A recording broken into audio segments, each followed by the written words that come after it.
Welcome ناظرین، Pakistan daily کے ساتھ قمر زمان بھٹی آپ کی خدمت میں حاضر ہے۔ آج پنجاب اسمبلی کے اندر ہونے والے اجلاس کے اوپر بات کی جائے تو یہ کہا جا سکتا ہے کہ سانپ بھی مر گیا مگر اس کی لکیر جو ہے اس کے پیٹنے کا عمل جاری ہے، یا پھر رسی جو ہے وہ ٹوٹ تو گئی لیکن اس کے بل ختم نہیں ہو رہے۔ اور سپریم کورٹ نے جو ڈیسیژن دیا تھا پنجاب کے اندر ضلع پنجاب کے الیکشن کے تنازع کے حوالے سے، اس ڈیسیژن کے بعد ہونا تو یہ چاہیے تھا کہ پنجاب اسمبلی کا اجلاس اب 22 جولائی کو ہی ہوتا، لیکن آج اسپیکر پنجاب اسمبلی چودھری پرویز الہی نے اجلاس کیا، اور یہ اجلاس اسی تناظر میں تھا جو 14 جون کو انہوں نے اپوزیشن کی ریکوزیشن کے اوپر اجلاس طلب کیا تھا، اسی حوالے سے، اور اس کو انہوں نے آگے چلایا۔ لیکن کہا جائے تو اس اجلاس کی آئینی حیثیت اس حوالے سے نہیں تھی کہ اس وقت گورنر پنجاب جو ہے آلریڈی انہوں نے اجلاس الگ سے طلب کر لیا تھا، اور وہ ایوان اقبال میں اجلاس ہوا جس میں بجٹ بھی پاس ہوا اور ساری چیزیں ہوئیں۔ لیکن آج کے اجلاس کے اوپر اب یہی کہا جا سکتا ہے کہ اپوزیشن کے ارکان جو ہیں وہ الگ سے ایک اپنی جو ہے وہ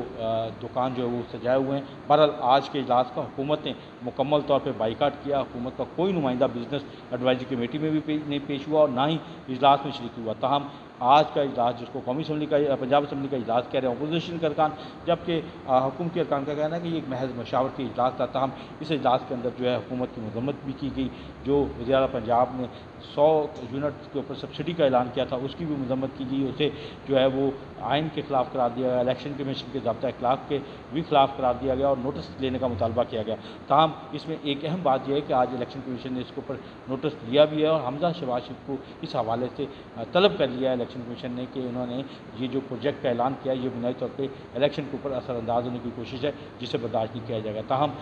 یہ ایک دھینگا مشتی کا جو ماحول ہے وہ ابھی تک برقرار ہے۔ 17 جولائی کو ضمنی الیکشن ہے، ضمنی الیکشن کے باعث 22 جولائی کو سپریم کورٹ کے فیصلے کی روشنی میں پنجاب اسمبلی کا اجلاس ہوگا، جس میں رن آف الیکشن کے تحت دوبارہ جو وزیر اعلیٰ پنجاب کا چناؤ ہوگا۔ بہرحال دیکھتے ہیں یہ دھینگا مشتی کب تک چلتی ہے۔